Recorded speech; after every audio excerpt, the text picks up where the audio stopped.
Good evening, Pat. Shingleton, Channel 2 Weather Center, giving you a little update on a potential tropical system, and we do mean potential. Folks, anytime you have a system like this, it's very slow moving, very disorganized, it's kind of a wannabe storm. It cannot gather all the ingredients in order to intensify, but it's as sluggish and as slow as it moves, it has a possibility of creating an awful lot of rain. And that rain could extend over a 3 or 4 day period. And that may be the scenario with this. So they're going to send out a plane tomorrow. It'll fly out of Keesler Air Force Base.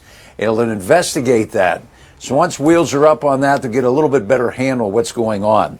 What we see here is the dynamics of how the potential is for it to move.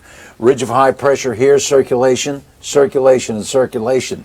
So not a lot of movement as it slips off into the northern quadrant of the Gulf and skirts the coastal areas in the panhandle of Florida, Mississippi, Alabama, Louisiana, and even possibly still holding on to an opportunity in Texas. So once that low breaks into the Gulf, there is the possibility that it could travel west, and that'll occur maybe through Thursday and Friday.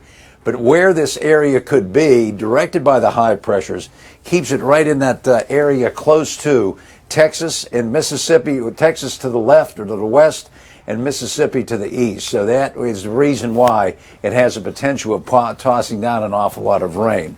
Now, if you look at your tropical outlook, you can see there's convection or shower activity that is advancing right now, and that is moving across areas of Mississippi, Alabama. As a matter of fact, east and southeast portion of the state picking up some shower activity. So Tropical Wave Invest 92L is the unofficial designation for this, meaning that it is continually being investigated. It is not far from Apalachicola. If there is any center or area in the middle of it, we should say, that is going to find any further identification with that. But watch your model runs. As we get closer to Saturday and Sunday, there seems to be the possibility of some guidance that could skirt right on top of Baton Rouge, meaning that to the east of us, across the areas of St. Helena Parish, Washington, St. Tammany, through New Orleans, Gulfport, Biloxi, Mobile, they could get an even heavier spread of rain. Now, the model comparison, what we've done here is done a little blend between the GFS and the European model, American European. Let's see how that plays out as we kick that in. Notice that how it also mirrors as to where those model runs were going, taking again through this area and off to the north. Now, where we're going to have a better handle on this is after tomorrow. Tomorrow there should be even further agreement as to what this potentially could do, where shower activity will increase at 10 a.m. on Saturday. It'll increase too coming into the afternoon and evening on Saturday. But notice the bulk of the heaviest on this particular model run is extending through Hammond, New Orleans, Houma, and to Grand Isle, and even punching that too up into central areas of Mississippi. So that's how that model still lingers with some showers coming into Monday. If you look at the GFS swing on this thing, you'll notice too, Baton Rouge to New Orleans, more shower activity to the east, as we play that out too with some moderate to heavier rain, and that'll move also up into areas of Mississippi. Now, the futurecast rainfall potential on this, which was updated at 7 o'clock, suggests that a total rainfall accumulation could occur by late Monday to the tune of 4 to 5 inches of rain. Now, once again, that is not a one-time dumping of rain similar to what we had a couple of weeks ago when it locked up many areas of the city. That is spread out from about Friday all the way into Monday. And if you look also, you'll see on the futurecast here, it is indicating between Jackson, Mississippi and Baton Rouge in southeast portions of the state, even into New Orleans, where there could be heavier amounts occurring.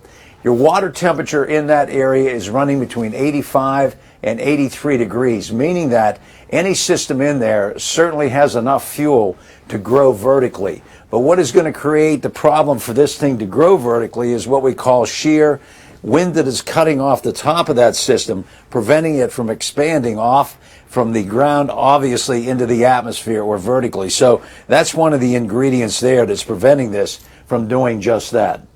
So that's the way it looks on the tropics, and that's what we are anticipating. And right now, or through the afternoon, we noticed some shower activity that was breaking out right across Pensacola, those areas. That is since released. I'll get out of the loop here a second and see if I can further identify where that rain breaking out to is now occurring. And as you can see, from Bay St. Louis south to Parish, Grand Isle, those locations to Lafitte, that's a pretty hefty area of showers and thunderstorms. And these are convective bursts. In other words, off of that low, it's trying to gain some strength to possibly throw those systems out there to at least maybe enhance somewhat of a bit of circulation on it. But there's no other precip that is showing up out there tonight. So here's what we anticipate. For the next 5 days, storm development. It's unknown. Aircraft investigation Wednesday might be able to fill in a few blanks there. This is a wannabe system. It's not impressive. It's very, very weak, and in traditions when this occurs, that means that it could be a pretty good rainmaker. Possible coastal watches on Wednesday, possible tropical advisories coming in on Thursday, and noting too that's what we had. Now, once again today, 96 degrees as the heat remained on. We'll shift from the tropics and give you a little update too as to what we expect. Outside on your Tuesday night, stuffy and 88, feeling like 98. And the next 3 days are going to find your temperatures at 96. So the oven door is going to stay open. There could be an isolated shower for you. Thursday, additional showers, still muggy and stuffy. And then Friday, that Gulf system will tell the tale as to what is going to occur as far as increasing showers. Your surface map identifies where the low is positioned. Notice your wind flow coming around that as well. And this is your water vapor imagery. This is in the mid to upper levels, and it identifies moisture too, expanding from eastern portions of our state all the way over, even into southwestern sections there of Georgia. So that too is one of the ingredients for this thing to possibly tap into additional resources. Shower activities you can see there, but nothing in the Baton Rouge area for this evening. So the future cast, and I want you to watch the end of this loop. Notice what occurs as we get closer to Thursday and Friday. The system starts to develop, starts to move, and starts to track more so west than north, as we showed you on the model run. So a lot of disagreement on this, possibly still holding on to depression or strong low characteristics as it moves out. So evening clouds tonight on a hot, sticky Tuesday night. We look for a daytime high tomorrow to be 96. It's another hot start, and maybe a shower in that extended forecast keeps the temperatures up and those showers also possibly breaking down. Jordan Whittington with me here in the Weather Center. Hello, everybody. Jordan, did we have any questions? We have a few questions. Okay. Jana wants to know when exactly is it, like, all the hard stuff supposed to begin? We anticipate, Jenna, on that to start to see the rain rolling in again, and that probably will occur as we get closer to, I'll cue this up for you here momentarily, as we get closer to coming in to Wednesday, we'll have some in the afternoon. But should the system hold on to its persistent track, then you're going to see the difference coming in possibly right around Thursday night into Friday. Heaviest action could be Friday afternoon into Friday evening, and that should possibly again stay with us through Saturday and Saturday night. Okay. Suzetta has plans in Orange Beach, Alabama this weekend. Yes. She wants to know if she should cancel. Gosh, that's a good question. Should the system continuing to track to the west, you'll still have those outer bands, as you can see right here, kicking out some moisture and spreading it your way. Are you going to have a soaking day? I don't believe. Will you have some periods of showers? That could occur. And if you're going to be down there Saturday, Sunday, you'll probably see improvements Saturday afternoon and evening leading into Sunday. Okay. And I think you already answered this, but Annette wants to know how bad the wind's going to get. Winds could pick up out of this, possibly running up to 15 to 20 miles per hour. They're going to have advisories maybe posted tomorrow. That's at the discretion of the National Weather Service. Whether there's going to be a coastal flood advisory, possibility of a tropical storm advisory, and that'll occur tomorrow after they come back and they look at the data coming in off the plane. Okay. And it sounds like a lot of folks have fishing plans this weekend in Grand Isle. Yes. Ouch. They're going to be ruined. That's going to be a tough call. I wouldn't be surprised with the winds kicking up there. You're going to hug maybe the possibility of a gale warning. but there will be a small craft advisory issued, and I wouldn't be surprised if that's not issued tomorrow afternoon, evening, leading into tomorrow night, and then also coming into Saturday and Sunday. Okay. So that's going to be a tough go as well. Yep. And we talked about this earlier, but can we go over the river stages again? Rivers, yes. I mean, I could queue up the river stages momentarily here. Let me see what I have. The deal, folks, with your river stages in this scenario, and I believe I know where the question's going on this. If you have 2 to 3 or 4 inches of rain on the watersheds there of the Amy, Comey, Tickfaw, Tangibo River basins, you know the drill. It's going to bring those rivers up pretty quick. That traditionally happens when you have a real solid one-time dumping. With this being stretched out over 3 to 4 days, I believe the Amy, Comey, Tickfaw, Tangibo River basin should be okay. Here you can see where it's a 10-4 Bayou Man. They're all way down. Same thing with the Tickfaw, Montpelier. Mississippi River, obviously not of consequence. Chaffalite, Krotz Springs, Morgan City, nor are they. So I think you'll be A-okay with that this particular go-around. Okay. And a couple of people are ready for that bedtime story. Okay, bedtime story coming up. And I just wanted to share something with you. I get it. We get it. We understand here at WBRZ Channel 2, and more than 40 years of covering every storm that ever came across the Gulf of Mexico, went inland or fizzled out. What we experienced in 2016 with that horrific flood event, I mentioned before, the mind's like a computer. It doesn't take much to re-engage the fear there. And fear, the description being something that could occur in the future that you don't have any control over. So we're going to do the best we can, and you have a lot of resources you can go to. And when you go to those resources and you get varied opinions, it has a tendency to create some consternation for you. Gustav, biggest storm that removed more timber in this town than any other. And Isaac, and you factor in Katrina, where we absorbed more than 200,000 or 300,000 people through New Orleans in the city.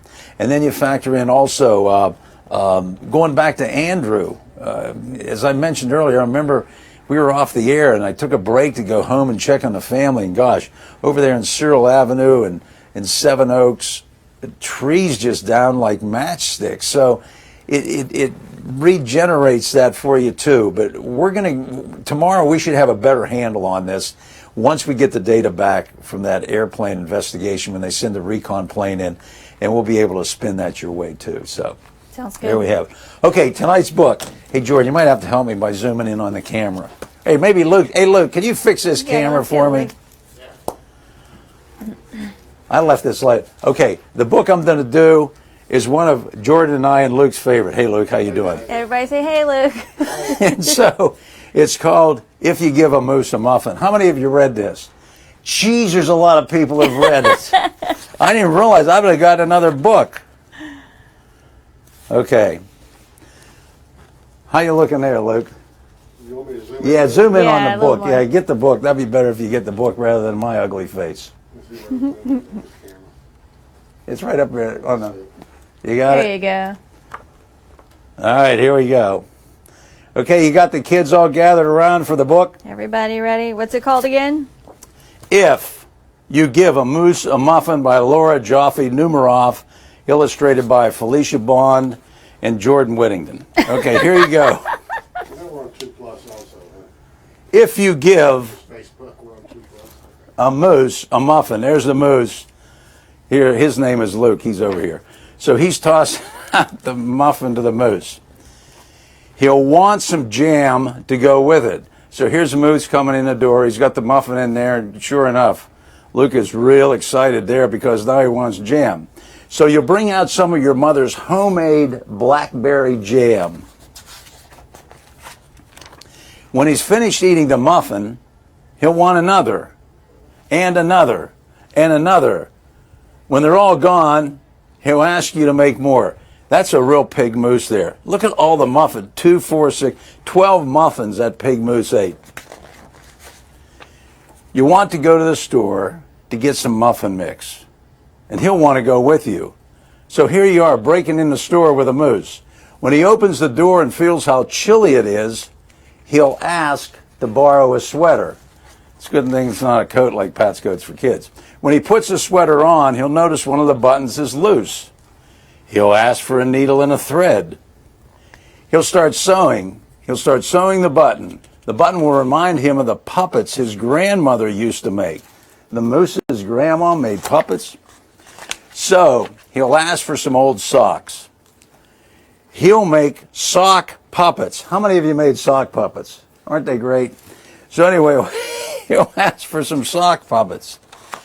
When they're done, he'll want to put on a puppet show. So here's the moose. He ate all the muffins. He had to get a sewing kit. Now he's got all this puppet show stuff going on. He'll need some cardboard and paints. Well, this moose is really getting into it. Then he'll ask you to help make the scenery. So here's Luke over here making the scenery. Oh, hi, Dallas. And then you got the moose there, once again, making the puppet show. When the scenery is finished, he'll get behind the couch, but his antlers will stick out. So he'll ask for something to cover him up. So you bring him a sheet from his bed. When he sees the sheet, he remembers that he wants to be a ghost for Halloween. So he'll try it on and shout, "Boo!" It'll scare him so much, he'll knock over the paints. Boy, is Luke in trouble, huh?